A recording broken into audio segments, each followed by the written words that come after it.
Descubre la palabra de Dios. Las cartas de Juan. Más conocido como las cartas juaninas. Propósito de las cartas. Primera de Juan. Fue escrita para combatir el gnosticismo que niega la posición de Cristo como el Hijo de Dios e Hijo del Hombre. Hace énfasis a las relaciones sociales entre los creyentes. Segunda de Juan. Fue escrita para advertir a los creyentes a que no participen hospedando a los falsos maestros del gnosticismo que niegan la encarnación de Cristo y aconseja a que la verdad se guarde en amor. Tercera de Juan. Fue escrita para que la Iglesia brinde hospitalidad a los maestros de la palabra de Dios, sin imitar el estilo de vida de los falsos creyentes y líderes. Autor y fecha. Estas 3 cartas fueron escritas por el apóstol Juan. En la primera, no aparece su nombre en la introducción. En las 2 últimas se identifica como el anciano. Aunque en las obras de los primeros escritores cristianos aparecen expresiones que, sin ser citas exactas, pudieron ser tomadas de Primera de Juan, el primero que cita esta epístola es Papías, a mediados del siglo II. Ireneo, obispo de León, da testimonio de que tanto Primera de Juan, como Segunda de Juan y el cuarto evangelio eran obras de Juan, el apóstol. Lo mismo dice el fragmento muratoniano. Algunos discuten por qué el autor de las últimas 2 cartas se llama a sí mismo el anciano. Esto ha dado pie a una polémica sobre la posible existencia de otro Juan, llamado el anciano o el presbítero. La confusión surgió de unas líneas escritas por Papías que dan la apariencia de que existieron 2 llamados Juan, uno el apóstol y otro, el anciano. Algunos, entonces, llegan incluso a decir que este anciano es el autor del cuarto evangelio. Sin embargo, la evidencia en cuanto a que hubo 2 llamados Juan es muy pobre. El apóstol Juan, escribiendo ya muy viejo, bien podía llamarse a sí mismo el anciano. Por lo cual, no existen razones para negar la autoría juanina de estas epístolas, tal como lo ha creído la Iglesia desde muy antiguo. Relación con el cuarto evangelio.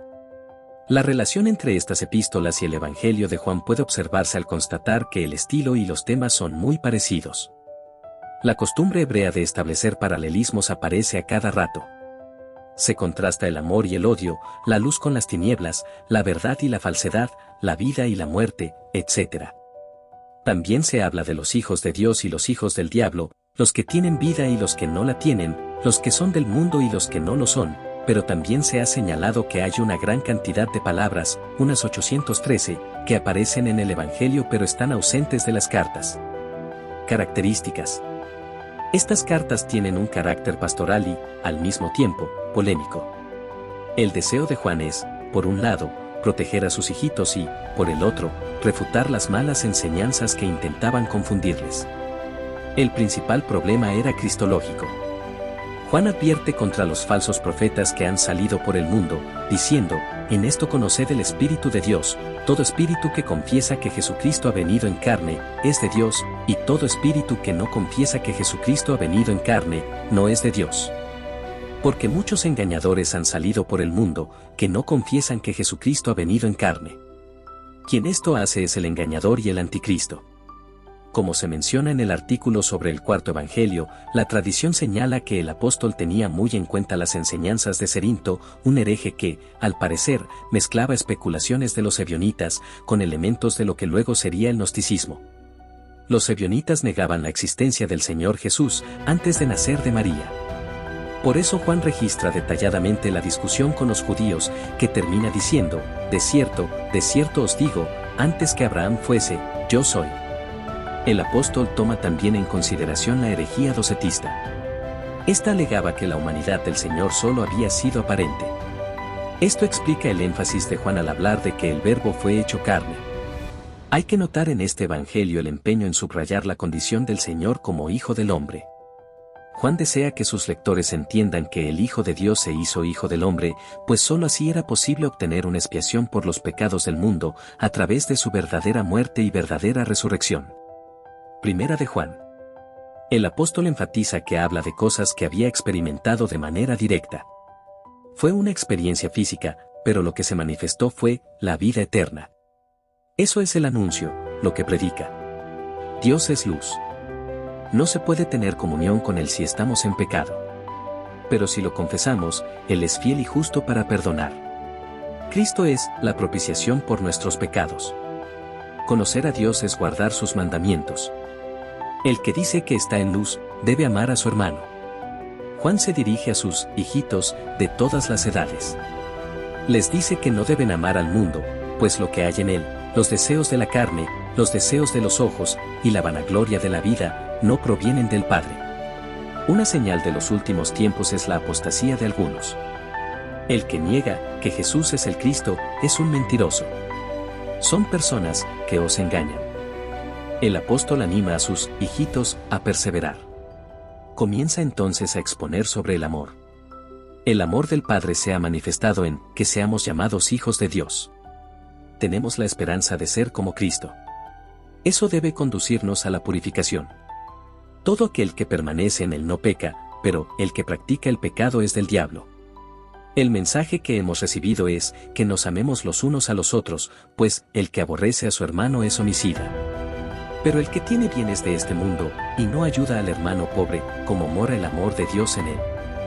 Guardar los mandamientos de Dios es que creamos en el nombre de su Hijo Jesucristo y nos amemos unos a otros como nos lo ha mandado.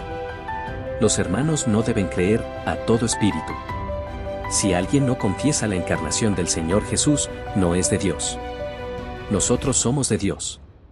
Insiste en que nos amemos unos a otros, porque el que no ama, no ha conocido a Dios.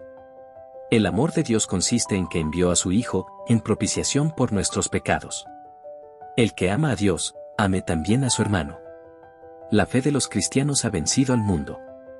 ¿Quién es el que vence al mundo, sino el que cree que Jesús es el Hijo de Dios? El que tiene al Hijo, tiene la vida, el que no tiene al Hijo de Dios no tiene la vida. Sabemos que podemos orar, pues Él nos oye. Y si sabemos que Él nos oye en cualquiera cosa que pidamos, sabemos que tenemos las peticiones que le hayamos hecho. Juan anima a cuidar de los que habían caído en pecado, que no sea de muerte, orando por ellos. Finalmente, ratifica que sabemos que el Hijo de Dios ha venido al mundo. Este es el verdadero Dios y la vida eterna. Hijitos, guardaos de los ídolos. Segunda de Juan.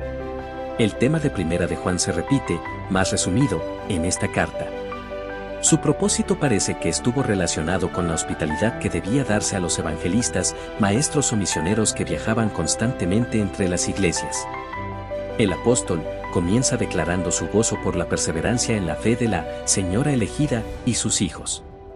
Muchos piensan que esos términos, señora elegida, son una especie de personificación de una iglesia y que, por lo tanto, la carta no fue dirigida a una dama. Le advierte el apóstol contra los engañadores que han salido por el mundo, que no confiesan que Jesucristo ha venido en carne. Les anima a perseverar en la doctrina de Cristo.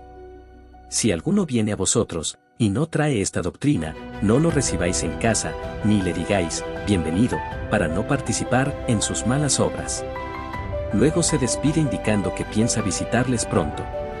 Tercera de Juan. La carta a Gayo también está relacionada con la hospitalidad que debía darse a los evangelistas, maestros o misioneros que viajaban constantemente entre las iglesias. Pero mientras en Segunda de Juan se advierte contra los falsos maestros y engañadores, en Tercera de Juan se felicita a Gayo por su hospitalidad con los siervos verdaderos. Fielmente te conduces cuando prestas algún servicio a los hermanos, especialmente a los desconocidos, los cuales han dado ante la iglesia testimonio de tu amor, y harás bien en encaminarlos.